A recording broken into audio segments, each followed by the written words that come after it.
Srivatsa, who will be starting the marathon. And he'll start the reading today from now until 8 p.m. And if he needs, there will be a break and somebody else would also continue. But let's go ahead and get started. Hare Krishna. Thank you all so much for joining. Hare Krishna. I'll just start with some Mangalacharya.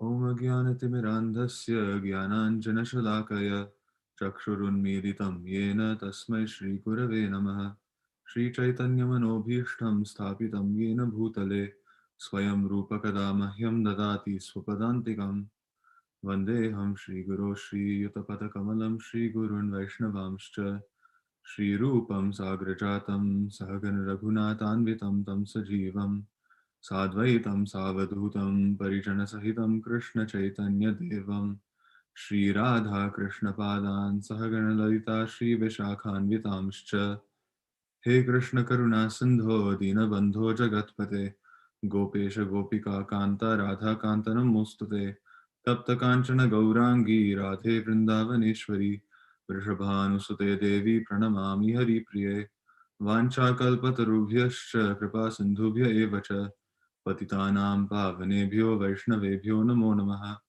Jaya Shri Krishna Chaitanya Prabhu Nityananda Shri Advaita Gadadhara Shri Vasadi Gaura Bhakta Vrinda Hare Krishna Krishna Krishna Hare Hare Hare Rama Rama Rama Hare Hare.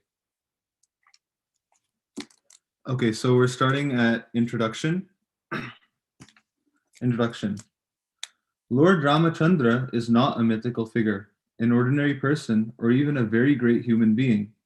He is the Supreme Personality of Godhead, the source, maintainer, and controller of uncountable universes, both spiritual and mundane. As the Supersoul, he is present in every atom and in the heart of every living being. He knows everything, past, present, and future.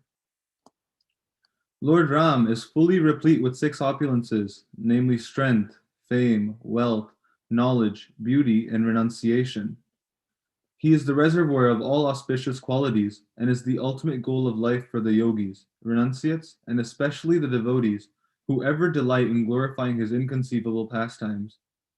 Being an expansion of Krishna, the original form of the personality of Godhead, Lord Ramacandra eternally resides in his own planet in the spiritual world. He is accompanied there by his expansions and associates, headed by his consort Sita, his brothers Lakshmana, Bharata, Shatrughna, and his celebrated servant Hanuman. Out of extraordinary compassion for the suffering conditioned souls, the Lord occasionally descends into this material world and is thus known as an avatar, literally one who descends. The Lord explains this in the Bhagavad Gita 4.7 through 8.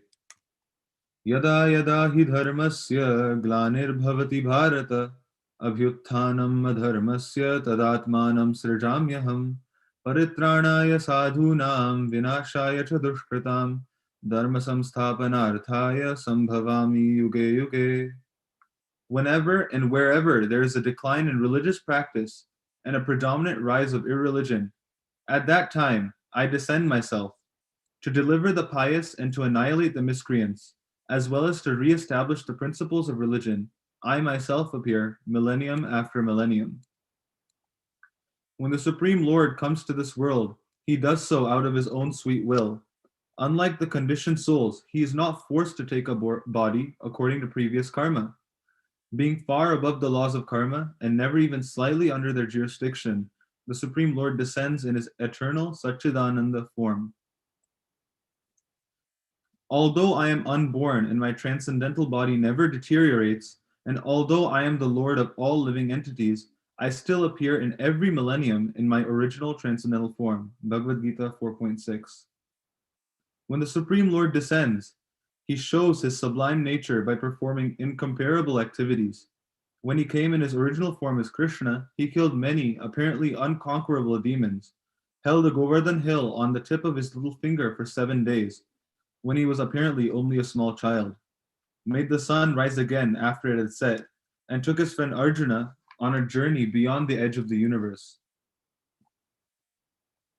When he came as Vamandev, He assumed the form of a dwarf, yet with 2 footsteps crossed over the whole creation. Assuming a gigantic form as the transcendental boar Varaha, he picked up the Earth planet, which had fallen out of its orbit. As half man, half lion Nrsimha, he stopped the atrocities of the demon king Hiranyakashipu by killing him. Although such extraordinary feats are doubted by men of puny intelligence, they are simply play for the Supreme Lord, who effortlessly creates, maintains, and destroys millions of universes. Similarly, when the Supreme Lord appeared as Ramacandra, he performed the wonderful activity of slaying the tyrant Ravana, who was not to be killed by any other person. Ostensibly assuming the form and personality of a human being, Lord Rama enjoyed many sweet pastimes with his dear devotees. These pastimes are inconceivable to the faithless, but are a source of transcendental joy for the theists. The story of Lord Rama has given pleasure and solace to theists for many thousands of years and continues to do so. Not so long ago, when the people of India were accustomed to discuss the transcendental activities of the Lord, every Hindu knew the pastimes of Lord Rama as well as the back of his hand. Among the 3 great epics famous in India, Ramayana, Mahabharata, and Srimad Bhagavatam, the Ramayana was traditionally most popular due to its relative simplicity and cohesiveness of plot. The action, drama, and pathos of Ramayana still place it among the world's most popular stories. Recently, with the spread of the Bhakti movement throughout the world, there has been a revival of interest within India also about the pastimes of the Supreme Lord. This Bhakti revival has been brought about largely due to the efforts of His Divine Grace, A.C. Bhakti Vedanta Swami Srila Prabhupada, the founder Acharya of the International Society for Krishna Consciousness, and the prime exponent of Bhakti in the modern age. Srila Prabhupada elaborately described the activities of Krishna in his writings and also wished that the pastimes of Lord Ram be widely broadcast. Regarding seeing your book on Lord Ramacandra partly translated into English, I am very much eager to see it. I have to translate all the Puranas, Ramayana, Mahabharata, and many other theistic literatures left by the Gaudiya Vaishnavas. I have a great desire to translate the Valmiki Ramayana because that is authorized. It appears that in the Western countries there is a great demand for real knowledge of Vedic literatures. So you are a learned scholar both in English and Hindi, and you can do this completely devoted to the service of Lord Ramacandra. Letter from Srila Prabhupada to Dinanath N. Mishra, 26th July 1975. Ramayana was originally composed in Sanskrit by the great sage Valmiki, and later many versions were composed in the vernacular languages of India. Unfortunately, many of the translators and commentators did not come in the pure devotional lineage of Valmiki and introduced many misconceptions and speculations about Lord Ram in their works. As a result, the pristine position of Lord Ram as the supreme absolute truth, personality of Godhead, remains hidden to the readers of such texts. This present edition attempts to present the pastimes of Lord Ram in their true glory. Although it is a summary study, nothing of the main body of the story has been left out. It is hoped that in the not too distant future, a devotional scholar will present a verse by verse translation of Valmiki Ramayana for the ever increasing number of devotees throughout the world. We pray that by the mercy of Srila Prabhupada, this edition of Ramayana will shower the highest fortune on its readers by awakening in their hearts loving feelings for the lotus feet of Lord Ram. We beg the devotees to bless us with their mercy so that we may also attain such a benediction. Again, it must be emphasized that the reading of the Ramayana will give greatest benefit if taken not simply as an exciting story, but with the understanding of the supramundane and eternally supreme position, supramundane and eternally supreme position of Lord Ram.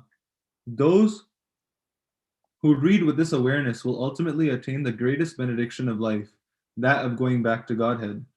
Janma karma chame divyam evam yo veti tatvatah tyaktva deham punar janma naiti mameti sorjuna. One who knows the transcendental nature of my appearance and activities does not, upon leaving the body, take his birth again in the material world, but attains my eternal abode. Bhagavad Gita 4.9. Lord Sri Ram, the absolute personality of Godhead, is attractive not only in his personal features, but also in his transcendental activities. It is so because the absolute is absolute by his name, fame, form, pastimes, entourage, paraphernalia, etc. The Lord descends on this material world out of his causeless mercy and displays his various transcendental pastimes as a human being, so that human beings attracted towards him become able to go back to Godhead. Men are naturally apt to hear stories and narrations of various personalities performing mundane activities without knowing that by such association one wastes valuable time and also becomes addicted to the three qualities of mundane nature. Instead of wasting time, one can get spiritual success by turning his attention to the transcendental pastimes of the Lord. By hearing the narration of the pastimes of the Lord, one contacts directly the personality of Godhead, and by hearing about the personality of Godhead from within, all accumulated sins of the mundane creature are cleared. Thus, being cleared of all sins, the hearer gradually becomes liberated from mundane association and becomes attracted to the features of the Lord. The whole idea is that simply by hearing about the Lord's pastimes, one can become one of the associates of the Lord. One can attain to the highest perfection of life simply by attentive hearing of the transcendental pastimes of the Lord from the right sources. This process of hearing and the association of devotees is especially recommended in this age of Koral Kali. Adapted from Srimad Bhagavatam 1.5.26 purport by His Divine Grace, A.C. Bhaktivedanta Swami Prabhupada. Okay, Balakanda. Once, in a time long ago, there lived a sage named Valmiki, who was never so happy as when he was discussing the pastimes of the Supreme Personality of Godhead. One day, while Valmiki was explaining the nectar of Krishna consciousness to a group of disciples, the great sage Sri Narada Muni, who travels continuously throughout the spiritual and material worlds glorifying the pastimes of the Supreme Personality of Godhead, appeared at Valmiki's hermitage. Upon seeing Sri Narada, Valmiki and his disciples immediately offered their respectful obeisances. Then, according to custom, they offered Sri Narada an elevated sitting place and washed his feet while sweetly inquiring about his welfare. After this, Valmiki inquired from Sri Narada, O best of all knowers of truth, please tell me who, present now on earth, is a reservoir of all opulences in full. Who is the most accomplished, learned, powerful, noble-minded, truthful, and grateful? Who possesses flawless character and remains engaged looking after genuine welfare of all living entities? Who is there present that is without an equal, clever, the most beautiful, and is never subject to the influence of anger or malice, yet instills fear within the hearts of even the great demigods when enraged? Who has the prowess to give protection to everyone within the three worlds? To whom has the goddess of fortune bestowed all blessings?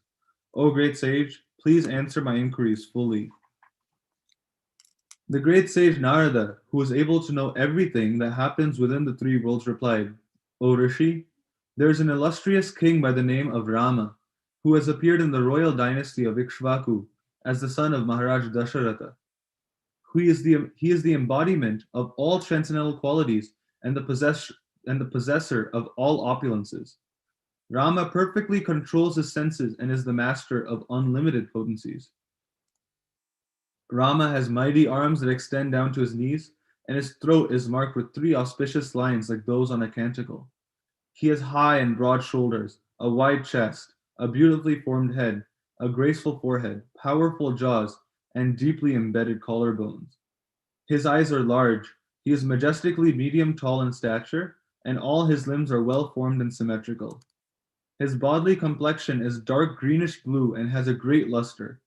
His intelligence is unfathomable, his manner is grave, and his speech is superb in tone and eloquence. Lord Rama has a supremely pure character and is a follower of true religious principles. He is full in self-realization and is the upholder of Varnashrama Dharma. Truly, he is the support of the entire universe. He is simultaneously the destroyer of all foes and the only shelter for those who are fully surrendered. Lord Rama is the absolute knower of the Vedas. Furthermore, he is fully conversant with the use of all weapons. He possesses unflinching determination and is a genius with unfailing memory. Indeed, his learning is without bonds. He is wise, compassionate, and heroic in battle. He is loved by all creatures and is impartial towards friends and foes alike. He is grave like an ocean. In fortitude, he is like the Himalayan mountains. In strength, he is like Lord Vishnu. In beauty, he is like the moon. In forbearance, he is like the earth. and in anger he is like the fire that blazes forth at the time of universal destruction. In wealth he is like Kuvera, and in devotion he is like Dharma, the Lord of righteousness. Narada then briefly described to Valmiki the pastimes of Lord Ramacandra. He concluded by telling him that this same Lord Rama now rules over his subjects in a most righteous and exemplary manner.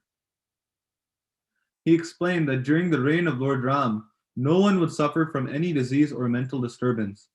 Everyone within Lord Rama's kingdom would be happy and prosperous, never fearing thieves, scarcity, or hunger.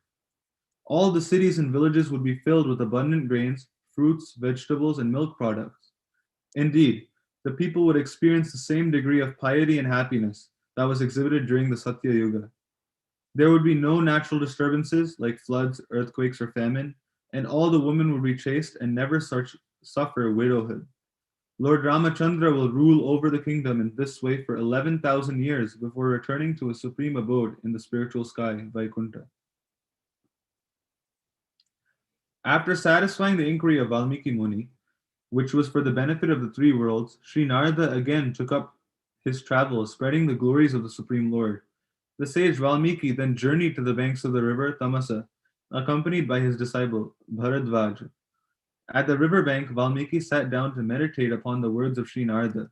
Sitting within the forest, Valmiki happened to see a pair of cranes, fully absorbed in sexual intercourse and singing in melodious jubilation. At that time, a malicious hunter of the Nishada race appeared from his hiding place and released an arrow that pierced the body of the male bird, causing it to fall shrieking to the ground. Then, upon seeing her mate writhing upon the ground and smeared with blood, the she-bird cried out in terror, having suddenly been cast down from the heights of sensual pleasure to the depths of despair. When Valmiki witnessed this tragic scene, feelings of great compassion welled up in his breast. Considering the Nishada's violent act to be extremely sinful, Valmiki became angry and cursed the hunter, saying, "O killer of the birds, as punishment for your heartless murder of an innocent creature engaged in gratifying his mate, may you never find peace of mind for endless years." However, no sooner was this curse uttered than Valmiki felt a pang of shame for becoming a victim of uncontrolled anger. Indeed, as an enlightened soul, he knew that all living beings are acting helplessly under the influence of material nature. Thus he regretted retaliating against the hunter. At the same time, Valmiki was astonished that the curse he uttered had come from his mouth in a wonderfully poetic manner. Indeed, his curse seemed to hint of the predominant emotional expression of the Ramayana, which he had been contemplating since his meeting with Sri Narada. This caused Valmiki to remark to his disciple Bharadvaja, "From my sorrow came a verse of 4 lines, each containing 8 syllables. From shoka, lamentation, has come a wonderful shloka, verse. For without compassion, there is no possibility of genuine poetic expression." Thereafter, Valmiki bathed in the river Tamasa and returned to his ashrama with Bharadvaja. While continuing to meditate upon his curse of the hunter, he suddenly saw Brahma descending from his abode, the topmost planet within the universe. Overwhelmed with wonder and jubilation, the speechless Valmiki stood up to receive the firstborn being of the universe. When Lord Brahma appeared before him, Valmiki offered his respectful obeisances and worshipped Lord Brahma with great awe and reverence. Then, Lord Brahma, the universal grandsire, who can understand the hearts of everyone, said, "O blessed sage, please do not grieve by thinking you have wrongly cursed the Nishada hunter. In truth, the words that you appear to utter in anger were my own. They were spoken through your mouth for the purpose of inspiring you to accomplish a great task. Indeed, the time has come for you to compose the history of Lord Ramachandra's life, great transcendental pastimes meant for the ultimate welfare of the world. My dear Valmiki, there is no cause for you to be anxious, for by the strength of my benediction, everything that is unknown to you will become clearly revealed within your heart. Thus, by my grace, your narration of the Ramayana will be faultless." After bestowing this benediction upon Valmiki, Lord Brahma departed for his abode upon the celestial swan carrier, filling all who beheld him with wonder. Valmiki then sat down in meditation to discover all the pastimes of Lord Ramachandra, as indicated by Lord Brahma. Absorbed in a deep trance, Valmiki clearly envisioned within his heart all the events of Lord Rama's appearance. Valmiki then composed the Ramayana in 24,000 verses. After completing the epic poem, he wondered whom he could teach it to so that it would remain preserved in memory and propagated all over the world. While Valmiki was thus contemplating, his disciples, Lava and Kusha, who were dressed as rishis, came before him and touched his feet, as their daily custom. Sita had given birth to the twin brothers while in exile, and they had remained under Valmiki's care ever since. Sita's forced exile had come about when a citizen of Ayodhya doubted her chastity after being touched by the 10-headed monster Ravana. Thus, Lord Ramacandra was forced to banish her. Their two sons, Lava and Kusha, were gifted with fine memories and musical abilities. Moreover, they were well versed in the Vedas. Physically, the twins were exact replicas of their father, and musically, they were as talented as the heavenly Gandharvas. Thus, as Valmiki gazed fondly upon the twins, he realized that they were fully qualified to receive the Ramayana. Thereafter, Valmiki proceeded to teach Lava and Kusha the entire Ramayana with great care. The twins committed the entire text to memory. Following Valmiki's instructions, they chanted Lord Ramachandra's wonderful pastimes before great sages, learned brahmanas, and other pious men pure in heart. The learned brahmanas experienced great transcendental pleasure in reciting the pastimes of Lord Ramachandra. Thus, the brahmanas praised Lava and Kusha, rewarding them with many valuable gifts. From that day, Lava and Kusha began traveling all over the world reciting the epic Ramayana. In the course of their wanderings, they eventually came to Ayodhya. There, Lord Ramachandra saw the two boys wandering through the city, dressed in the garb of rishis. Upon hearing the wide acclaim of their expert recitation of his transcendental pastimes, Lord Rama took great pleasure in inviting them to his palace to recite the Ramayana. Still, although they were his sons, he did not recognize them. After respectfully receiving the twin sages, the Lord invited them to his royal assembly. Lord Rama observed that the boys, although dressed as ascetic brahmanas, had the features of Kshatriyas. Speaking to his brothers, Bharata, Lakshmana, and Shatrughna, Rama said, O best of king, Raghu's dynasty, please listen to this wonderful narration. Although these two singers appear like ascetics, they have the marks of great rulers. Listen to the story because it is full of literary beauty and has universal appeal. As Lava and Kusha began the narration of the beautiful epic poem, Rama and his brothers soon forgot everything else, becoming fully absorbed in hearing the Ramayana. The bonds of material existence can be completely cut by simply chanting and hearing the Lord's glories. The great tract of land known as Kosala extended across the banks of the Sarayu River. This land was verdant, prosperous, and rich in grain. Within this vast territory was the renowned city of Ayodhya, built by the desire of Vaivasvata Manu, the ruler of mankind. The glorious city was 96 miles long and 24 miles wide. It was well laid out, and its beautiful, straight roads were perfumed with scented water sprayed from the trunks of intoxicated elephants. Every day, the damsels of the celestial planets hovered above it in their beautiful airplanes and showered it with flowers. The arched gateways of Ayodhya were made of marble, and the gates, wrought with gold and silver embedded with precious jewels. Cannons and catapults, capable of repulsing any enemy, protected the city walls. The marketplaces were well planned, and seven-story houses symmetrically lined the streets. Adorned with multi-storied palaces and surrounded with exquisite gardens, Ayodhya resounded with the vibrations of musical instruments, rivaling Amaravati, the abode of the heavenly king, Indra. Throughout the city, bards and singers recited the glories of the Supreme Personality of Godhead, and dancers acted out the Lord's pastimes for everyone's benefit.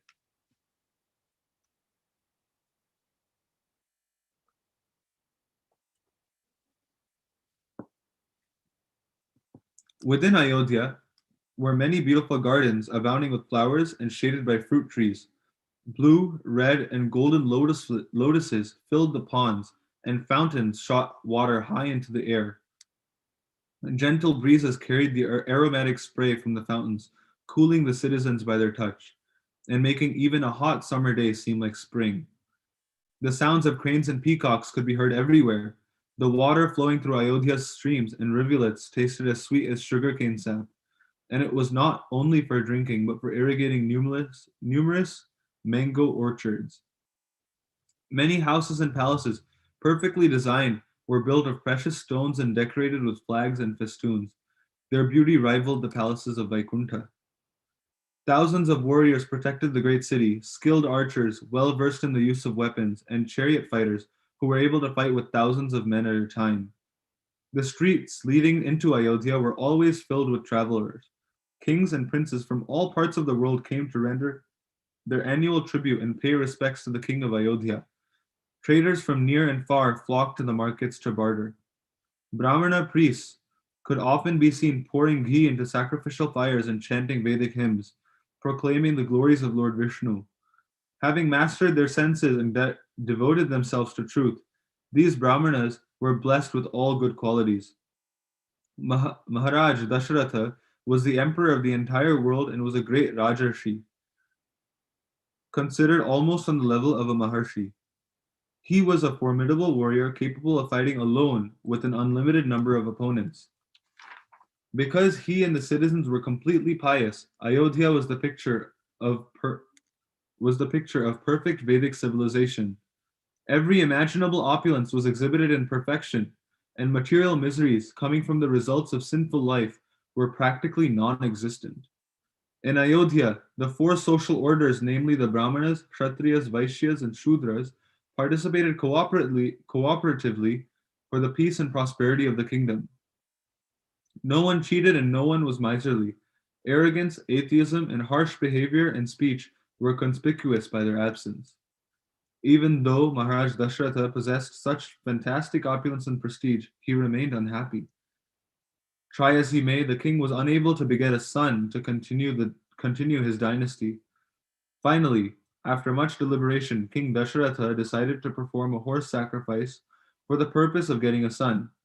With this in mind, he sent his chief minister, Sumantra, to call for his family priests. When the Brahmanas, headed by Vasishta and Vamadev, assembled, Maharaj Dashratha addressed them, saying, O best among the twice born, for many years I have ardently desired to beget a son. However, all my efforts have been in vain. Because I am without an heir, I can no longer feign happiness. Indeed, my days seem wasted and are filled with grief. Thus, after much careful consideration and with your kind permission, I have decided to perform a horse sacrifice. Because you are fully knowledgeable in scripture, I am confident that you will be able to lead me on the proper path. The priests unanimously approved of Maharaj Dashratha's idea to perform the horse sacrifice, and thereafter the king ordered his minister to make all necessary arrangements without delay. Sumantra then took Maharaj Dashratha aside to narrate the following story that he had formerly heard from Sanat Kumara, who had spoken at an assembly of great sages. You will be very interested to hear the story, my dear king, Sumantra said, because it predicts that in the future you will become the father of four glorious sons. It so happened that Sanat Kumara previously related this same story in the Satya Yuga of the previous millennium. Thus, none of the events which were described by him had yet occurred, but were destined to take place in the far distant future. Due to some offense on the part of King Romabad, there once came to be an extremely severe drought within his kingdom, causing great fear among all the living beings. When the conditions became intolerable, Maharaj Romapada summoned his council of learned Brahmanas and inquired from them the cause of the drought. I know that it is because of some fault of mine that this terrible drought has now overcome my kingdom. O best of the twice born, because your knowledge is boundless, please prescribe the proper atonement for my past sins. The Brahmanas replied, O king, there is a great Brahmana sage named Mrigi Rishi, who is residing in the forest. Mrigi Rishi is the son of Kashyapa, and his son is named Rishyashringa. If you can bring this Rishi's son to your kingdom and give him your daughter, Shanta, in marriage, the drought will immediately end. Shanta was actually the daughter of Maharaj Dashratha, but had been given to the king's childless friend Romabad at the latter's request. King Romapada was very glad to learn the means for ending the drought, but when he requested the priest to summon Rishyashringa, they refused. The Brahmanas explained, O king, we fear that Mrigi Rishi will curse us if we try to lure his son away from home. Rishyashringa has been brought up by his father in complete isolation. He has never even seen another human being. Because Rishyashringa has never once beheld a member of the fair sex, he is completely unaware of the pleasure of their association. My dear king, since we desire your welfare, we have devised a method for bringing Rishyashringa to your kingdom. Have the most beautiful of courtesans go there and allure him with their feminine ways. We are certain that by this means your aim will easily be accomplished. Maharaj Romapad agreed to their plan and then sent for the foremost of young and beautiful prostitutes. After being thus instructed by the king and promised sufficient rewards, the girls departed for the forest, determined to bring back the young rishi at all costs. Thereafter, the prostitutes set up camp at the ashrama of Mrigi Rishi and waited for the opportune time. It so happened that one day Rishyashringa wandered away from the home and came to the camp of the prostitutes. Seeing him, the girls jubilantly approached Rishyashringa. When they asked about his identity, the boy replied, I am the son of Mrigi Rishi, and I am engaged in performing austerities nearby at my father's ashram. How wonderfully beautiful you are, all of you are to look at. I wish that you would come to my home and accept my worship and hospitality. The prostitutes then went with Rishyashringa, where they were very nicely received at his ashram with offerings of water to drink, water for washing their feet, and various kinds of fruits and roots. However, the girls were extremely afraid of the father's imminent return and did not wish to stay too long. As the prostitutes were leaving, they said, My dear friend, our customs for receiving guests are quite different from yours. Now please accept our offerings of honor and respect in return. Saying this, the girls embraced Rishyashringa tightly with great affection, and then fed him sumptuous sweets. Never before had the Rishi's innocent son tasted anything so pleasing, for he had been accustomed to eating only fruits and roots. Indeed, he thought that the sweets were a type of wonderful fruit.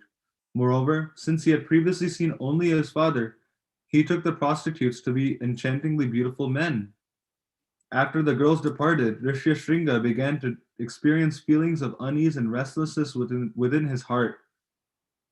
The seed of lusty desire, which had remained dormant within his heart, had sprouted. Rishyashringa began to constantly think of the beautiful woman. Rishyashringa could hardly sleep that night. His mind and heart became overwhelmed by thoughts of their sweet speech and tender embraces. Unable to think of anything else, the following day Rishyashringa went to the prostitutes' camp. The girls received Rishyashringa with great delight and then explained, This is not a real home. Please come aboard our magnificent floating hermitage and accompany us to a palace where we will be able to entertain you in a much better fashion. We have many nice varieties of fruit and roots.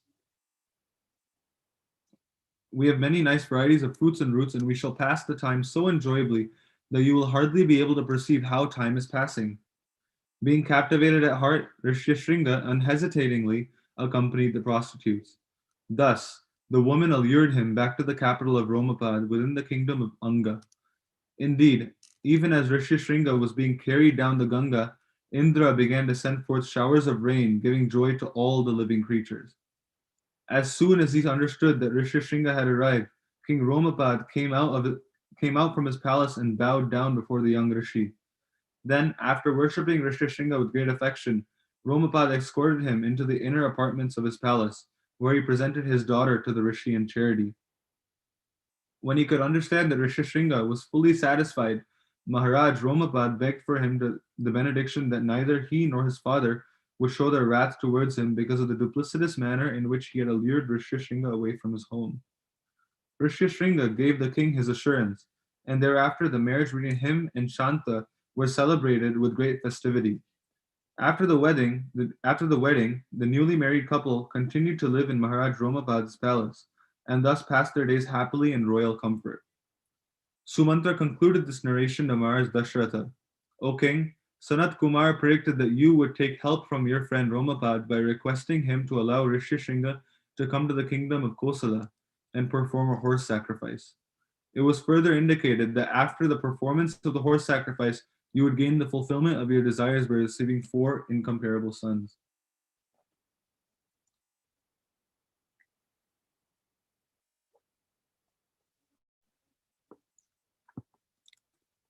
Maharaj Dashratha was very pleased to hear the story from Sumantra. Then, without delay, he went with his retinue to the kingdom of Anga. There, he was received by Maharaj Romapad with great respect. And at that time, the king of Anga informed Rishyasringa that Dashratha was his real father-in-law. After enjoying Romapad's hospitality for about 1 week, Maharaj Dashratha addressed his friend as follows: "For a long time I have been morose on account of not having a son to perpetuate my illustrious dynasty. Now, I beg you to allow Rishyasringa to come to Ayodhya to perform a horse sacrifice on my behalf." Romapad happily agreed, and Maharaj Dashratha soon returned to his capital with Rishyasringa and Shanta. Then, when spring arrived, Maharaj Dashratha humbly approached Rishyasringa, begging him for instructions regarding the performance of the horse sacrifice. Thus, preparations for the sacrifice commenced, and a site was selected on the northern bank of the river Sarayu. The system for an emperor to send a challenge horse all over the world to establish his supremacy over subordinate kings.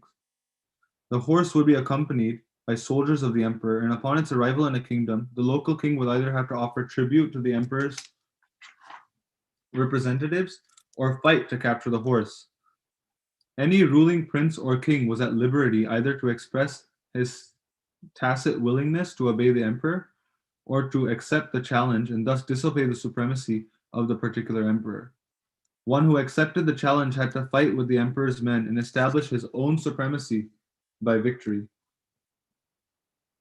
The defeated challenger would have to sacrifice his life, making place for another king or ruler. Only when the horse returned after touring the world, with no more challengers left, could a horse sacrifice begin. Understanding that King Janaka would be the future father-in-law of his sons, Maharaj Dashratha sent him the first invitation. Likewise, other subordinate kings were requested to attend the sacrifice. After 1 full year, the challenge horse returned to Ayodhya, having wandered over the earth under the protection of 400 princes. Only then could the sacrifice begin. After the preliminary rites had been performed, Maharaj Dashratha's eldest queen, Kaushalya, circumambulated the challenging horse, which was tied to one of the sacrificial stakes. Then, with 3 strokes of a sword, she severed the horse's head as prescribed by scriptural injunction. Thereafter, Rishyasringa offered the fat of the dead horse into the sacrificial fire. Maharaj Dashratha was directed to inhale the fumes to free him from all sins. Then, the assisting priests offered the limbs of the horse into the sacrificial fire, bringing the 3-day sacrifice to an end. Maharaj Dashratha then gave away the 4 directions of the earth in charity to the 4 chief priests. The Brahmanas returned the gifts, however, saying, "O king, we are devoted to Vedic study and the performance of austerities, and have no interest in ruling over a kingdom. Therefore, please give us other gifts, like cows and gold." Rishyasringa then approached Maharaj Dashratha, saying, "My dear king, you will surely receive 4 glorious sons. However, I propose that a separate sacrifice, known as Putreshti, be performed for that purpose." Maharaj Dashratha readily assented, and soon the sacrifice was begun. Meanwhile, in the higher planets, the chief demigods approached Lord Brahma and explained, "O grandsire, because of your benedictions, Ravana has become so powerful that he is harassing everyone at will. Even we cannot subdue the wicked Rakshasa. Therefore, we request you to personally devise the means for his destruction." Lord Brahma considered the situation and then replied, "At the time of asking for benedictions, Ravana did not bother to ask for immunity from death at the hands of human beings, for he considered them to be too insignificant." While Brahma was thinking how Ravana could be killed, Lord Vishnu suddenly appeared riding on his carrier, Garuda. As effulgent as many suns, Lord Vishnu appeared in his 4-armed form, dressed in bright saffron garments and carrying his disc, conch, club, and lotus flower. The demigods worshipped the Supreme Lord with great reverence and then requested, "O Master of the universe, please come to our rescue by dividing yourself into 4. becoming the sons of Maharaj Dashratha for the purpose of killing Ravana. Lord Vishnu replied, "Rest assured, there's no longer any need to be afraid. I will soon incarnate to rule over the earth for 11,000 years after vanquishing your enemy, the king of the Rakshasas." After saying this, Lord Vishnu disappeared as the demigods looked on with wonder. Meanwhile, from the sacrificial fire of Maharaj Dashratha, there appeared an exceptional being of dark complexion with all auspicious bodily features. This personality appeared to be unlimitedly powerful. He was decorated with transcendental ornaments, and in his hand carried a large golden pot of sweet rice. That divine person then told Maharaj Dashratha, "I am a messenger of Lord Vishnu." With folded hands, the king replied, "O Vishnu Duta, please order me to perform whatever service I can render." The servant of Lord Vishnu said, "This pot of sweet rice is the reward for your two sacrificial performances. Give portions to your three wives to eat. Through them you shall beget four sons who will forever perpetuate your fame." Maharaj Dashratha happily accepted the sweet rice and circumambulated the Vishnu Duta. After Lord Vishnu's messenger disappeared from view, Maharaj Dashratha quickly gave portions of the sweet rice to his wives, for he was eager to have sons. Maharaj Dashratha gave Kaushalya 1/2 of the sweet rice, Sumitra 1/4, and Kaikeyi 1/8. Then, after some deliberation, he gave the remaining eighth to Sumitra. All three wives were overjoyed, for they were confident that they would soon become mothers. The three wives eagerly ate their shares, and soon thereafter each felt the presence of divine offspring within their wombs. When Maharaj Dashratha understood that his wives were pregnant, he too became very satisfied. Meanwhile, Lord Brahma ordered the demigods as follows: "Beget partial manifestations of yourselves to assist Lord Vishnu in his forthcoming incarnation.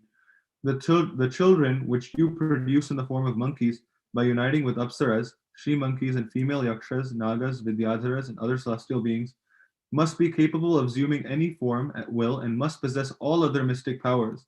In addition, they must be very intelligent, highly skilled in the use of weapons, having prowess almost equal to Lord Vishnu, and possess ethereal bodies."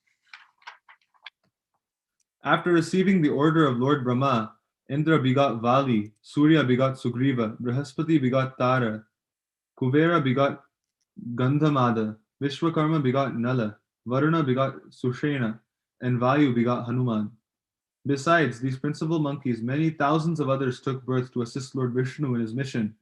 All of them were gigantic like mountains, and were very eager to fight with Ravana. Like the demigods who begot them, these monkeys were born just after conception. They were so powerful that they could agitate the ocean with their impetuous energy. There were three classes of these created beings: bears, monkeys, and monkeys that had long tails like cows. Because there were more than 10 million of these monkeys and bears, the earth soon became overrun with them as they wandered throughout the forest, eating wild fruits and various roots.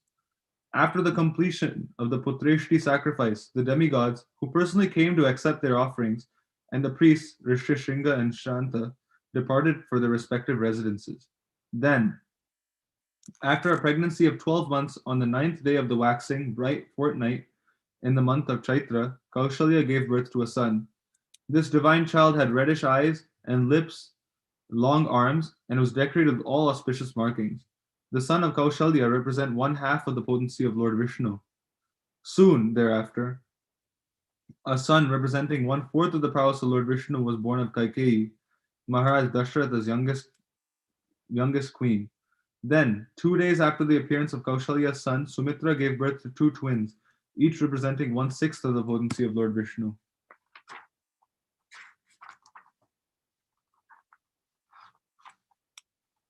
All four of the newborn children highly resembled one another and were exceedingly effulgent and pleasing to behold. Indeed, upon the appearance of Maharaj Dashratha's four sons, the demigods showered flowers from heaven, while the Gandharvas sang and played musical instruments as the Apsaras danced.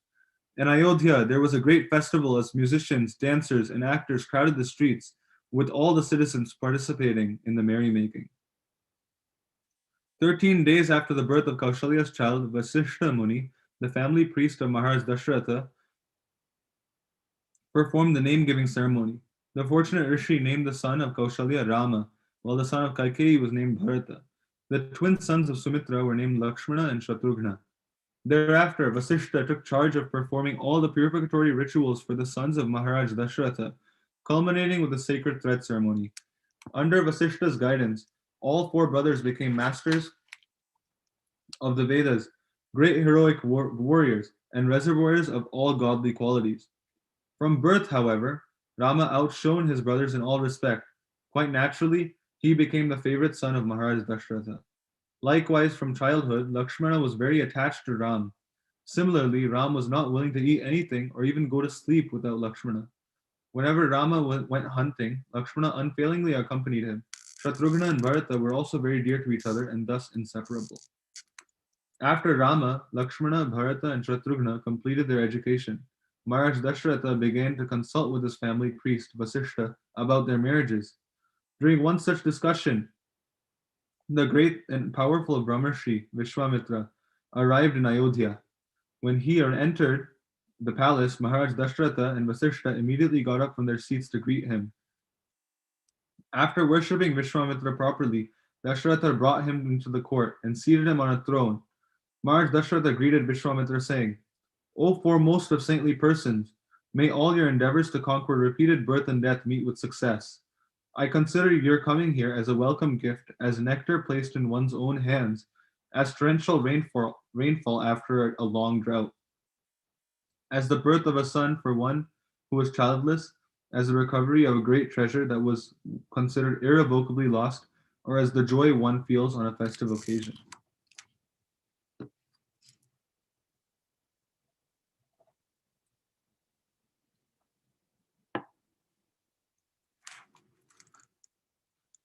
When Vishwamitra then asked about Maharaj Dashratha's welfare, the king humbly replied, O great Rishi, your coming here is a great blessing for me. Indeed, you have bestowed a great honor upon me. Please inform me of your desire, so that I may serve the purpose of your visit. Pleased with Maharaj Dashratha's reception, Vishwamitra replied, I was engaged in the performance of a great sacrifice, and it had almost reached completion when two Rakshasas named Maricha and Subahu interrupted the performance by dropping flesh and blood upon the sacrificial arena. These vicious Rakshasas are determined to frustrate my attempt. Thus, they have repeatedly polluted the altar. O king, so that I may successfully complete the sacrifice, I have come here to take your son, Rama, to my ashrama to kill these terrible Rakshasas. Please do not hesitate to fulfill my request out of parental affection, for I assure you that Rama will easily be able to accomplish this task. In return for your generosity, I shall certainly give you ample benedictions. Therefore, please allow me to take Rama for just 10 days. You may rest assured that he will return here safely. Vishwamitra's words pierced the very core of Maharaj Dashratha's heart. The king's entire body began to tremble. Then, after the rishi fell silent, he fainted upon his throne. Moments later, when Maharaj Dashratha regained consciousness, he again considered the prospect of losing Ram and fainted for a second time, falling down onto the floor. After 1 hour, the king regained consciousness. Then, upon seeing Vishwamitra before him, he pleaded, O foremost of sages and well-wisher of everyone, my dear son Rama is only 16 years old. He has not even finished his military training and has never entered the battlefield. Please, do not ask for my inexperienced son. Instead, let me accompany you along with an Akshohini of soldiers to kill the Rakshasas. However, if you insist that Ram must go, then let me and my army come to fight alongside him. My dear Vishwamitra, I am an old man. Without Rama, I could not bear to continue living. Please tell me, who are these two Rakshasas, and what is the extent of their prowess? Vishwamitra replied, The king of the Rakshasas is named Ravana, and he is now oppressing the entire world. When he does not personally obstruct a sacrifice, he deputes these two powerful Rakshasas, Maricha and Subahu, to do the mischief. Upon hearing the name of Ravana, Maharaj Dashratha became increasingly despondent. He said, No one is capable of fighting with Ravana. Just these two Rakshasas are too formidable, either for my son or for me. Therefore, O Rishi, I cannot fulfill your request. Indeed, I cannot bear to think of allowing my son to accompany you. Becoming nearly mad with grief, Maharaj Dasharatha began to speak incoherently, refusing Vishwamitra's request. Thus, the rishi became highly insulted and angrily declared, "O foolish king, your impudence will cause the ruin of your dynasty. You have promised to serve me and now gone back on your word. Such behavior towards a Brahmana has never before been heard of in the Raghu dynasty. Therefore, I shall quickly leave this condemned place." Because of Vishwamitra's sudden anger, the earth began to shake, and even the demigods in heaven became afraid. Appraising the situation, Vasishtha hurriedly approached Maharaj Dasharatha, saying, "O king, do not destroy all of your previously acquired merit by abandoning righteousness. You have made a solemn promise, and must now fulfill Vishwamitra's request by giving him your son Rama. I do not think you have anything to fear. Formerly, when Vishwamitra was king, he received celestial weapons from Lord Shiva, which had been born of Daksha's daughters, Jaya and Suprabha. Vishwamitra will surely give these weapons to Rama, as well as the necessary prowess to kill the Rakshasas.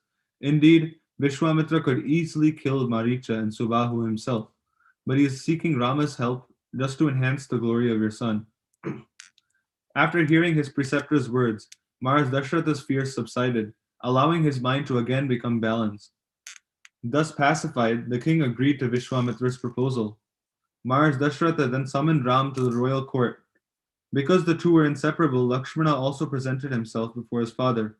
Maharaj Dasharatha affectionately smelled his sons' heads, and the brothers then departed, with Vishwamitra walking in the front and Rama and Lakshmana following, their bows in hand. As they left the palace, flowers showered on them from the sky. Okay, I'll Tejas, is Tejas here?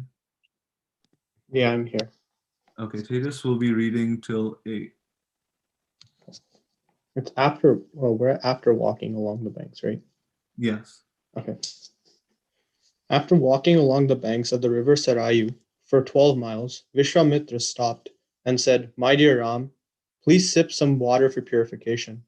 I shall now teach you two mantras known as Bala and Atibala. After learning them, you will become freed from the influence of fatigue and old age, and also gain incomparable wisdom and strength. Although I know that these qualities already exist in you, I still want to impart these mantras unto you for your benefit." After receiving the mantras, Lord Ram shone with the brilliance of 1,000 suns. The three then spent the night happily on the banks of the Sarayu and the Ganga. Upon seeing an ashram of rishis situated there, Ram inquired about its history. Vishwamitra then replied, "This is the very place where Lord Shiva burnt Cupid to ashes after the god of love tried to disturb his deep meditation." The next morning, Vishwamitra and the two brothers crossed the Ganga. While in midstream, Ram could hear the loud sound of cascading water, although there seemed no apparent reason for the sound. Asked why this was so, Vishwamitra explained, "Once Lord Brahma created a lake from his mind. The reservoir of water became known as Manasa Sarovar. The river Sarayu flows from that lake, and the sound U is heard from the water coming down from the Manasa Sarovar and joining with the Ganga. O Ram, you should offer your prayers and obeisances at this sacred place." After arriving at the southern bank of the Ganga, Ram saw a dense, uninhabited forest, and thus he inquired, "This desolate forest invokes fear in the heart of whoever beholds it. Please tell me why." Vishwamitra replied, "After King Indra killed the apparent demon Vritrasura, he became overwhelmed by sinful reactions and lost his splendor. To restore Indra to his normal condition, the demigods bathed him in Ganga water, empowered with Vedic mantras. Then, taking the water containing Indra's impurities, the demigods deposited it in this place. Because this land accepted his sinful reactions, Indra gave it the benediction that it would become a very prosperous country. In this way, two flourishing kingdoms named Malada and Karusha were established here.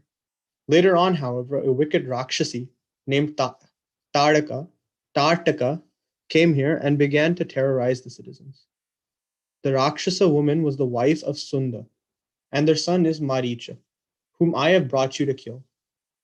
Gradually, all of the inhabitants of this place became so greatly harassed by Tataka that now it remains deserted. My dear Ram, I want you to destroy this she demon today, freeing this country from its oppression. As long as this Rakshasi lives, no one will even dare to enter this forest. Lord Ram then asked, O great Rishi, if it is appropriate, please explain how this Rakshasi became so powerful. Vishwamitra replied that once there was a powerful Yaksha named Suketu who pleased Lord Brahma by his performance of severe austerities. Being childless, Suketu desired a son, but instead Lord Brahma awarded him a powerful daughter. This very beautiful girl was named Tataka, and when she grew up, she was given in marriage to Sunda, the son of Jambha. Later, the sage Agastya cursed Sunda to die. In their attempt to retaliate, Tataka and her son Maricha rushed at the rishi, hoping to devour him. However, Agastya immediately cursed both mother and son to become man-eating Rakshasas. Thus, the beautiful Tataka became transformed into a horrible-looking ogress. Because Agastya Rishi used to meditate in this area, Tataka is obsessed with creating disturbances here. Vishwamitra continued, My dear Ram, please understand that Tataka is thoroughly wicked. Therefore, cast aside all hesitation in killing a woman. Remember how Indra formerly killed Virochana's daughter when she desired to ravage the earth. Likewise, Lord Vishnu killed the wife of Bhrigumuni when she had desired to slay Indra. Please then shake off all uneasiness and prepare yourself to fulfill my command. Receiving this order, Ram twanged his bow. Its awesome sound reverberated through the four directions, terrifying all creatures that heard it. When Tataka heard the sound of Lord Ram's bow, she became simultaneously struck with wonder and inflamed with rage.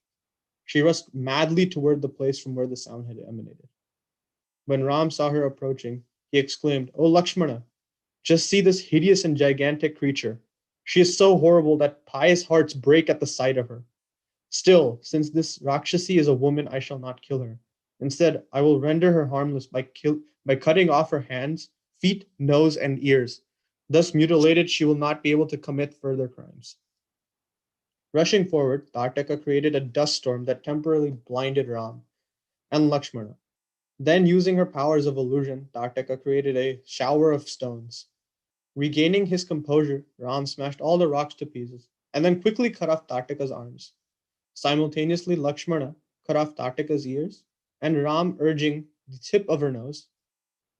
However, by utilizing her mystic powers, Tataka immediately disappeared. While remaining invisible, she again began showering stones. With an impassioned voice, Vishwamitra then urged, O Ram, twilight is rapidly approaching, and at that time the Rakshas's powers greatly increases.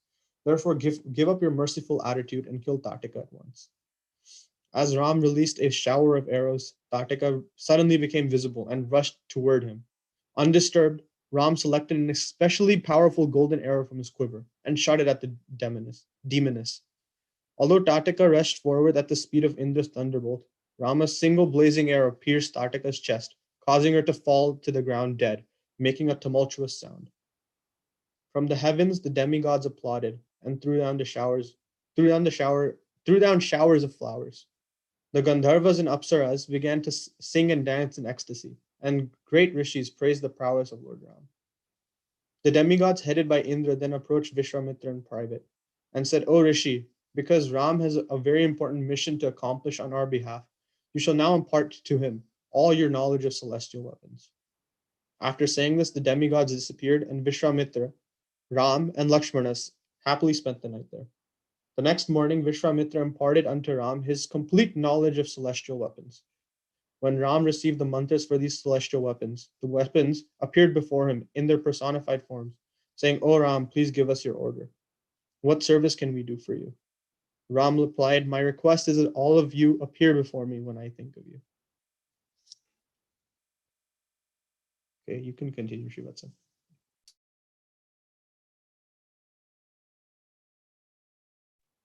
Okay. After receiving this command, the personified weapons disappeared. Vishwamitra, Rama, and Lakshmana continued on their journey. Later in the day, as the party approached Vishwamitra's ashrama, known as Siddhashrama, Rama inquired from the rishi about the history of that holy place. Vishwamitra then explained, Siddhashrama was formerly the abode of Lord Vamana, who dwelt there for many hundreds of millenniums.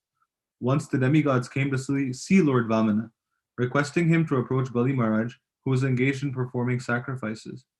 Since the king of the demons had conquered the entire three worlds, the demigods petitioned Lord Vamana to take away his kingdom by begging. Just at this time, Kashyapa also happened to arrive at Siddhashrama, and after worshipping Vamana with great devotion, he prayed for the Lord to appear as his son. The Lord agreed to do so, and thus he later took birth as the dwarf Brahmana, son of Kashyapa and Aditi. He thus fulfilled the purpose of the demigods by taking away the kingdom of Bali Maharaj on the plea of begging for 3 steps of land. After arriving at his ashram, Vishwamitra immediately set about performing a sacrifice. While Rama and Lakshmana, with bows in hand, awaited the arrival of Maricha and Subahu, 6 days and nights passed as the two brothers guarded the sacrificial arena, completely foregoing sleep. Then, on the critical 6th night, when the Somarasa was about to be extracted, the sacrificial fire suddenly blazed brightly, indicating the imminent arrival of the Rakshasas. Soon thereafter, a fearful clamor was heard in the sky. Maricha, Subahu, and their followers swooped down without warning, causing torrents of blood, pus, stool, flesh, and other contaminated substances to rain down upon the sacrificial altar. Lord Ram then told Lakshmana, I will subdue these evil Rakshasas with my weapons, but I shall not kill them, for they are destined to live some years more.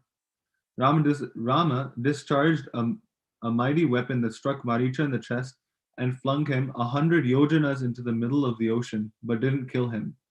Then, taking up another powerful arrow, Rama pierced Subahu's chest, causing him to fall down dead upon the ground. By invoking a third weapon, Ram drove away all the other Rakshasas. Thereafter, the area again became calm. All the rishis who had previously resided at Siddhashrama joyfully came home and congratulated Lord Ram for his wonderful accomplishment. That evening, the sacrifice was successfully concluded. After passing the night, Ram came before the rishis and inquired, O worshipable Brahmanas, now that this area has been freed from the disturbances caused by the Rakshasas, is there anything more that we can do to be of service? At the behest of Vishwamitra, the rishis replied, We are about to depart for the kingdom of Mithila to take part in a grand sacrifice arranged by King Janaka. We request you two brothers to accompany us. There is a wonderful bow being kept in the sacrificial arena that was formerly presented to the demigods by Lord Shiva. Later, the demigods gave the bow to Devarata, who was the king of Mithila long ago. This celestial bow is immeasurably strong. Demigods cannot bend it, what to speak of human beings. The bow has remained at Mithila for a long time and is worshipped on an altar with flowers, sandalwood paste, and other auspicious articles. Rama agreed to accompany the rishis, and thereafter a great caravan set out with 100 cars loaded with paraphernalia required for Janaka Maharaj's sacrifice. After traveling all day, the party reached the banks of the Shona River, where they stopped for the night. Then, while he was seated at leisure, Ram asked Vishwamitra if there was any history he could narrate concerning that place. Thus, the rishis related to Ram the following story. Once there was a great rishi named Kusha, a direct son of Lord Rama. Kusha had 4 Kshatriya sons who founded 4 cities, one of which was on the banks of the river Shona. Kusha's son, Kushanabha, begot 100 daughters through the Apsara Gritachi. When these girls grew up, they were very beautiful and could happily play together on the banks of the river. Once the god of air, Vayu, happened to see the girls and became captivated by their exquisite beauty. Approaching them, Vayu said, My dear beautiful girls, if you all become my wives, I shall transform your fleeting human beauty into ever-fresh celestial youthfulness. The girls had no attraction for Vayu. However, girls had no attraction for Vayu, however, and instead felt insulted. They replied, We would never think of choosing our own husbands. We will only marry according to the choice of our father. Being the daughters of a great Rajarshi, we certainly have the power to curse you for your vulgar behavior. However, we shall not do so, for we do not wish to diminish the accumulated merit of our austerities. Vayu, who was easily angered, became highly offended. Taking revenge, he subtly entered the bodies of the 100 girls and by his mystic power distorted their bodily features. When the girls returned to the palace crying, their father was shocked to see that they had all been transformed into hunchbacks. In reply to Kushanabha's inquiries, the girls related all that had happened. Maharaj Kushanabha congratulated his daughters for refraining from cursing Vayu and began considering how he could get them married. Previously, a great brahmachari named Chuli had been performing severe austerities. An unmarried Gandharva girl attended to him like a menial maidservant. Eventually, Chuli became pleased by her selfless service and offered her a benediction. This girl requested the Rishi to give her an exceptional son while allowing her to remain a virgin. Chuli agreed, and thus appeared a mind-born son of great ascetic prowess named Brahmadatta. Later, Brahmadatta ruled as a king, and it was he whom Kushanabha decided would be a suitable match for his daughters. Thus, after being invited to Kushanabha's palace, Brahmadatta accepted the 100 girls. Upon touching their hands at the marriage ceremony, one after another their bodily deformities vanished, and each girl became beautiful again. Vishwamitra then concluded his narration by explaining Kushanabha had no son. However, so he performed a sacrifice for that purpose. As a result, Gadhi was later born to Kushanabha, and I am the son of King Gadhi. The next morning, the party continued their journey, and by evening they reached the banks of the Ganga. As they passed the night before, Rama requested Vishwamitra to narrate the story of the river Ganga. Thus, Vishwamitra related the following story. The presiding deity of the Himalayas, Himavan, begot two daughters by Mena, the daughter of Mount Meru, named Ganga and Uma. Once upon a time, Lord Brahma approached Himavan and requested him to allow the demigods to adopt Ganga for the future welfare of the universe. Himavan steadily agreed and later gave his daughter, Uma, to Lord Shiva, for she had always meditated upon him while performing severe austerities. After receiving Uma, Lord Shiva began enjoying with her an uninterrupted conjugal relationship. However, even after passing 100 celestial years in conjugal embrace, no offspring came from their combination. At this time, the demigods approached Lord Shiva and begged, "Please desist from your sexual activities, O Lord, for we fear that the offspring produced will be too powerful for the universe to bear. Instead, we humbly request you to restrain yourself and practice austerities and meditation." Lord Shiva replied, "I accept your proposal, for my heart is actually inclined towards self-realization. However, since my semen has already become unseated from my heart, it will have to be received somewhere." The demigods then suggested, "Let the earth, which can bear any amount of burden, receive your seed." Thereafter, Lord Shiva released his powerful semen, and it proceeded to cover the entire surface of the earth. Upon seeing this, the demigods feared the earth might crack. Thus, they began praying to Agni and Vayu, requesting them to devour the all-encompassing semen of Lord Shiva. In answer to the demigods' prayers, Agni took the help of Vayu and went to consume the semen. As soon as the fire god touched it, some of the Lord's semen turned into a white mountain, and a part of that further transformed into a thicket of effulgent white reeds. The rest of the semen remained unchanged and was conserved within Agni. The demigods were elated to see that the earth had been saved from the impending calamity. With grateful hearts, they went to worship Lord Shiva and his wife. However, Uma was very angry with the demigods for interrupting her while she was absorbed in sexual enjoyment.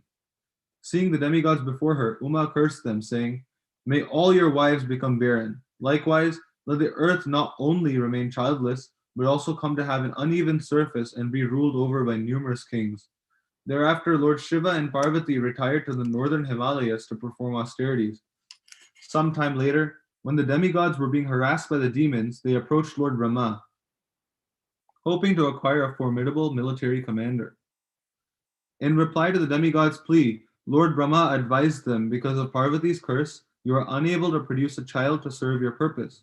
Therefore, I suggest that Agni place the semen of Lord Shiva into the womb of Ganga. In this way, a heroic son will be begotten. Thereafter, the demigods approached Agni and related Lord Brahma's instruction. Hearing this, Agni approached the heavenly river, Mandakini Ganga.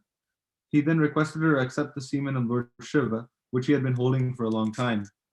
Ganga agreed to the proposal. Then, after assuming a most beautiful form, she allowed herself to be impregnated by Agni. However, soon after receiving the fiery semen of Lord Shiva, Ganga Devi felt an intense agonizing pain. With great agitation, she told Agni, I cannot continue to bear the semen of Lord Shiva in my womb. Its burning is intolerable. Agni then instructed Ganga to cast off the semen at a certain place in the Himalayas, and she hurriedly went there.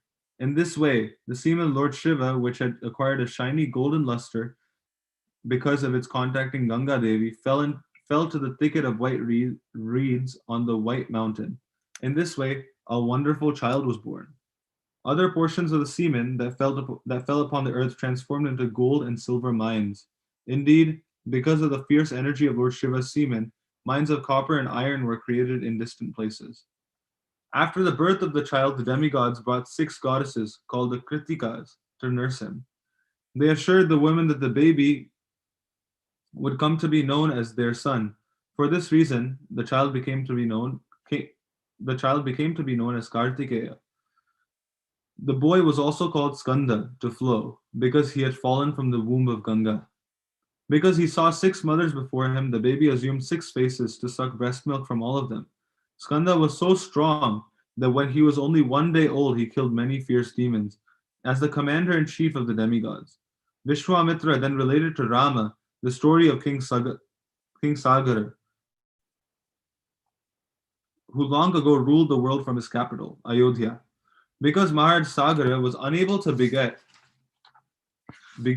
a son, he, along with his 2 wives, went to the Himalayas to perform austerities.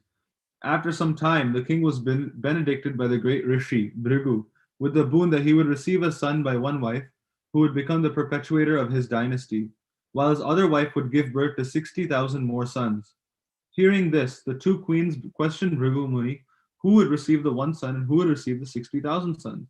Bhrigu replied that the decision would be left to them. Thus, Keshani, the elder queen, chose to have a single son who would perpetuate the Ikshvaku line. Sumati, the sister of Garuda, chose to have 60,000 sons. Maharaj Sagara returned home, and in due course, a son was born to Keshani and given the name Asamanjasa. Sumati, however, gave birth to a lump of flesh shaped like a bitter melon. Shortly thereafter, when the lump was opened up, 60,000 embryonic sons emerged. They were immediately placed in jars of ghee by their nurses until they could complete their development. Later, when these 60,000 sons began growing up, their cruel elder stepbrother, Asamanjasa, began to throw them into the river Sarayu, laughing with great pleasure to see them drown. Being very aggrieved due to the vicious behavior of his son, Maharaj Sagara finally decided to exile Asamanjasa from his kingdom, although he kept the son of Asamanjasa, Amshuman, who was loved by all subjects. After some time, Maharaj Sagara inaugurated the performance of a horse sacrifice, with Amshuman protecting the challenge horse as it wandered over the earth. However, during the performance of the sacrifice, King Indra appeared in the guise of a Rakshasa and stole the horse from the sacrificial arena. The priest fervently urged Maharaj Sagara to recover the horse at all costs. He warned that if the sacrifice remained incomplete, it would be most inauspicious.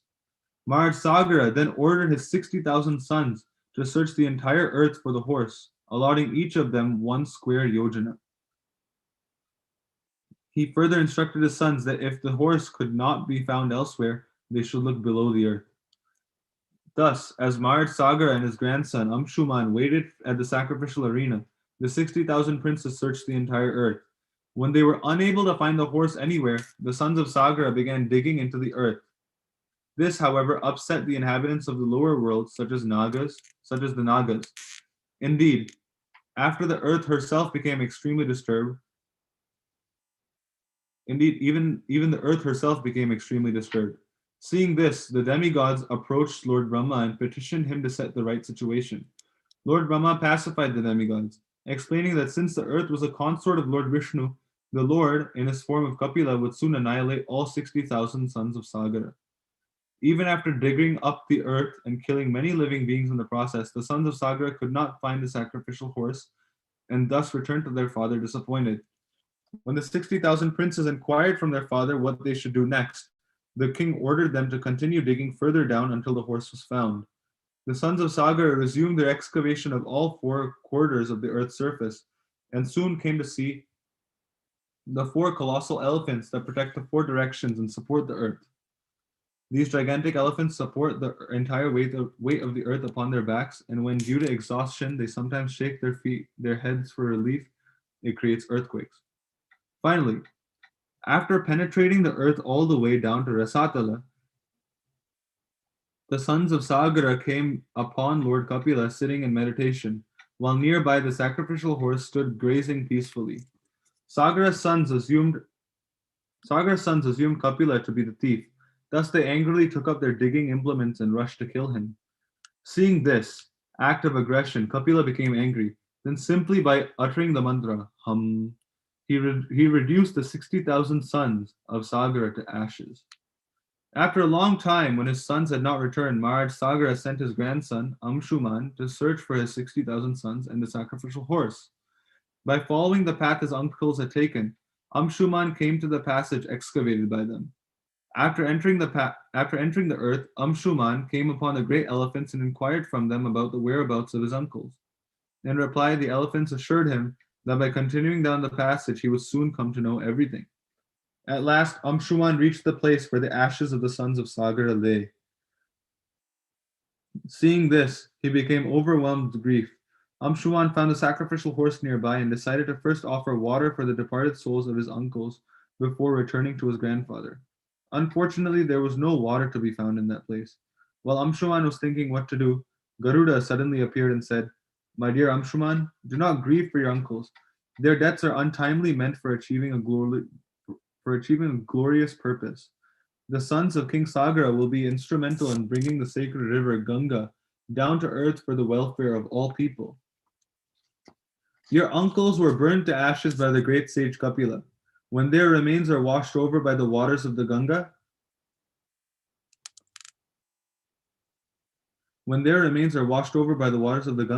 they will attain a new heavenly destination. Now, take the sacrificial horse and return to your grandfather so that the sacrifice can be completed." With the return of the sacrificial horse, Maharaj Sagara successfully concluded the sacrifice. After hearing from Amshuman the prophetic words of Garuda, the king became absorbed in trying to formulate the means to make the Ganga descend to the earth. However, Maharaj Sagara passed away before achieving that goal. After the death of his grandfather, Amshuman ruled the kingdom for some time. He later gave the throne to his son, Dilipa, and retired to the forest to perform austerities, hoping to induce Ganga to descend to earth. After his death, Amshuman went to the heavenly planets, but his desire to cause the descent of Ganga remained unfulfilled. Dilipa also sought to bring Ganga to earth, but he too died before his desire was fulfilled. Dilipa's son, Bhagiratha, then inherited the kingdom and likewise desired to perform austerities to cause Ganga to descend. Since he had no son, Bhagiratha entrusted the rule of his kingdom to his ministers and retired to the forest. After Maharaj Bhagiratha had performed austerities for 1,000 years, Lord Brahma became pleased with him. Accompanied by the demigods, Lord Brahma appeared before the king to award him a benediction. Maharaj Bhagiratha worshipped Lord Brahma and then begged, "Please allow my ancestors, the sons of King Sagara, to receive the water of the Ganga. In addition, kindly benedict me to have a son." Lord Brahma replied, "I agree to award you these benedictions. However, the earth is incapable of bearing the weight of the Ganga's descent. You should request Lord Shiva to absorb the impact of the falling water, for only he is powerful enough to do so." Determined to gain Lord Shiva's favor, Maharaj Bhagiratha began performing severe austerities. He stood motionless on the tip of a single toe for 1 year. At that time, Lord Shiva was pleased to appear before the king. When Maharaj Bhagiratha expressed his desire, Lord Mahadev agreed to bear the force of the Ganga's falling water upon his head.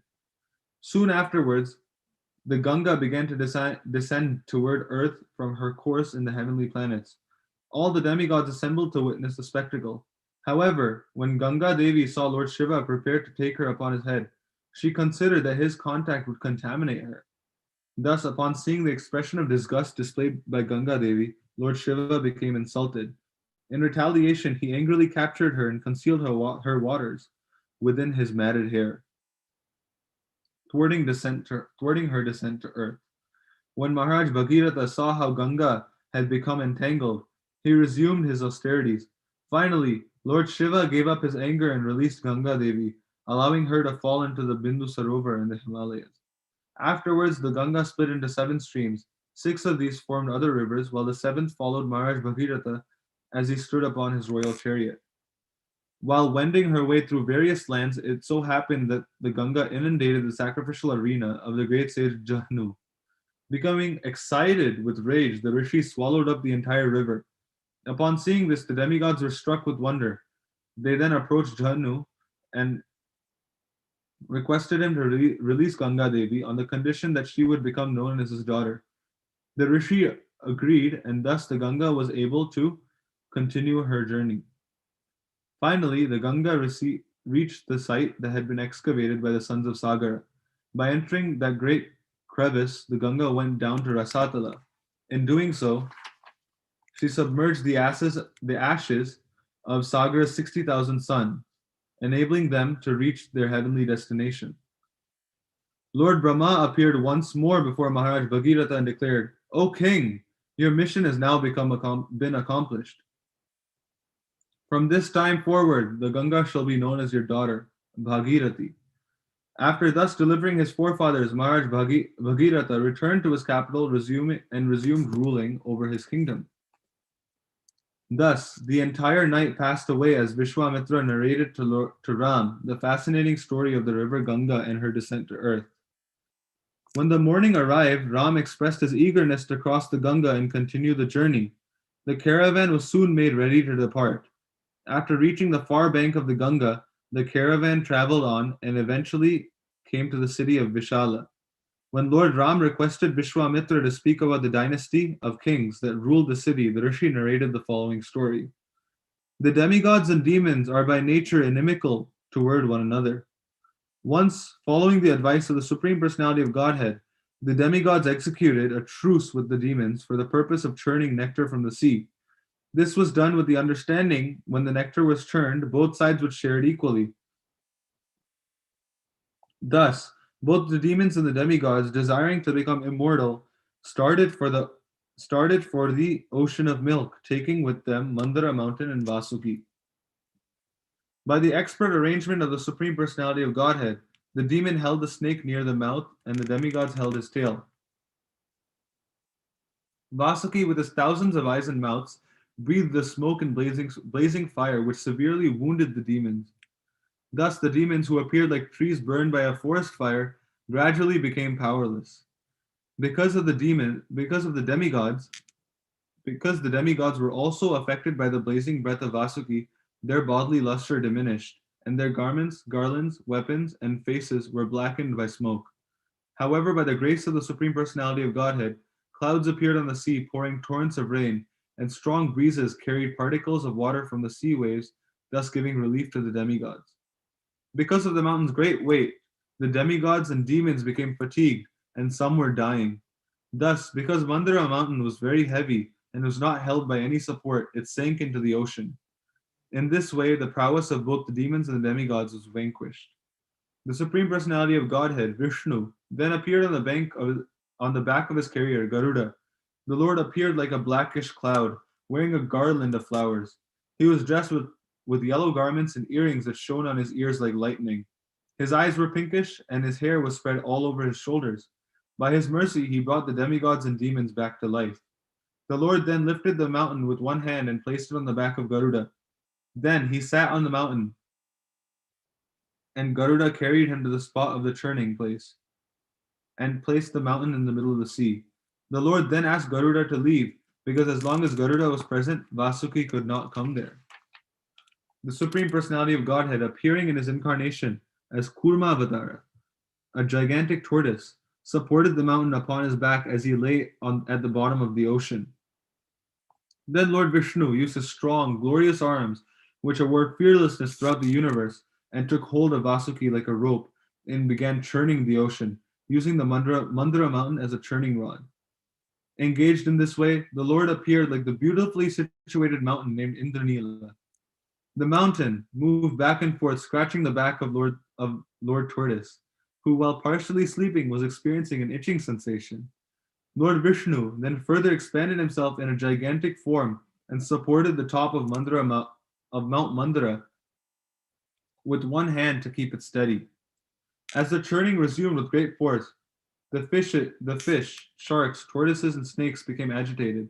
The entire ocean became turbulent, and even the large aquatic animals like whales, water elephants, crocodiles, timingila fish, large whales that can swallow small whales, came to the surface. While the ocean was being churned in this way, it first produced a huge amount of dangerous poison called halahala. The demigods, seeing no one else to save them, approached Lord Shiva and offered him prayers. Lord Shiva is called Ashutosh because he is very pleased if one becomes his devotee. Therefore, he readily agreed to drink all the poison generated by the churning. The goddess Durga, Lord Shiva's wife, was not at all disturbed when Lord Shiva agreed to drink the poison, for she knew Lord Shiva's prowess. Indeed, she was pleased with this agreement. Lord Shiva gathered the devastating poison, which had spread everywhere. He took it in his hand and drank it, which made his neck become bluish. However, a small quantity of the poison spilled from his hands to the ground. It is because of this poison that there are poisonous snakes, scorpions, toxic plants, and other poisonous things in the world. Thereafter, in the course of churning the milk, 600 million apsaras were produced, and because neither the demigods or demons accepted them, they became prostitutes. When Varuni, the goddess of liquor, Sura, next emerged from the milk ocean, the demons would not accept her. The demigods did, however, and for this reason, the sons of Aditi became known as Suras, whereas the sons of Diti became known as Asuras. Finally, after many years, Lord Vishnu, in the form of Dhanvantari, the inaugurator of medical science, appeared from the ocean of milk, holding a water pot filled with nectar in one hand and a staff in the other. A great fight ensued between the demigods and demons over the nectar. When both sides neared destruction, the demons took possession of the nectar. Lord Vishnu then assumed the form of Mohini Murti. When this extraordinary beautiful form of the Lord, as a young woman, appeared before them, the demons immediately became captivated by her. Because the demons were then fighting among themselves to possess the nectar, they selected this beautiful woman to settle their quarrel. Taking advantage of their weakness, Mohini, the incarnation of the Supreme Personality of Godhead, enticed the demons to promise that whatever decision she gave, they would agree to. When the demons made this promise, Mohini Murti had the demigods and demons sit in different lines so that she could distribute the nectar. Mohini Murti approached the demons and spoke graciously to them. The demons thought themselves most fortunate to talk with her. Since the demigods were seated at a distant place, the demons thought they would only get a small portion of the nectar. Indeed, the demons concluded that because Mohini Murti appeared so pleased with them, she would give the demons all the nectar. Enchanted by the exquisite transcendental beauty of the Mohini form, the demons agreed to hand over the nectar to Mohini Devi, who then artfully delivered it to the demigods. The demons were so captivated by the tricks and friendly works of Mohini Murti that although the demigods were served first, the demons were pacified merely by her sweet words. The Lord said to the demons, "The demigods are very miserly and are excessively anxious to take the nectar first, so let them have it first. Since you are not like them, you can wait a little longer. You are all heroes and are therefore pleased with me. It is better for you to wait until after the demigods drink." The Lord intended to distribute the nectar only to the demigods. She knew that the demons were quite unfit to drink the nectar. When the demons saw that Mohini Murti was cheating them, however, they remained silent. Nevertheless, one demon named Rahu dressed himself like a demigod and sat down in the line of demigods, sitting beside the sun and moon. When the Supreme Personality of Godhead understood how Rahu was cheating, he immediately cut off the demon's head. Rahu, however, had already tasted the nectar, and therefore, although his head was severed, he remained alive. After the demigods finished drinking the nectar, the Supreme Personality of Godhead assumed his own form and quickly carried off the nectar by an act of deception. When the demons opposed her, Mohini Murti easily vanquished them and thus enabled Indra to become the undisputed ruler of the three worlds. Upon seeing the defeat of her sons, Diti became unhappy and began performing austerities with the aim of obtaining a son capable of killing Indra in revenge. Knowing this, Diti was intent on performing austerities for 1,000 years to attain his destruction. Indra came to her and began rendering menial service to her with great care and attention. When only 10 years of her vow remained, Diti, being pleased with Indra, assured him that she would pacify her son once he was born, so that Indra could continue ruling over the three worlds without fear. Indra, however, remained wary. Sometime later, Diti became very tired and carelessly laid down, placing her head where her feet would normally rest. In this way, Diti neglectfully allowed her hair to become contaminated. Taking advantage of this fault, Indra utilized his mystic power to enter her womb. Indra then cut Diti's embryo into 7 parts. When the fetus cried out in a shrill voice, he again cut each part into 7, making a total of 49 pieces. Diti, however, could understand that what was happening and begged Indra to stop killing her child. Having been discovered, the repentant Indra came out from her womb and begged forgiveness from his stepmother. Thus, Diti requested that her 49 children be allowed to become wind gods. Indra agreed, and thus he and Diti were reconciled, while the 49 children became recognized as demigods known as the Maruts. Okay, I think that's a good place to stop because that's where that story ends, and Vishwamitra goes to another story. Gandharvika Mataji. Thank you so much, Srivatsa.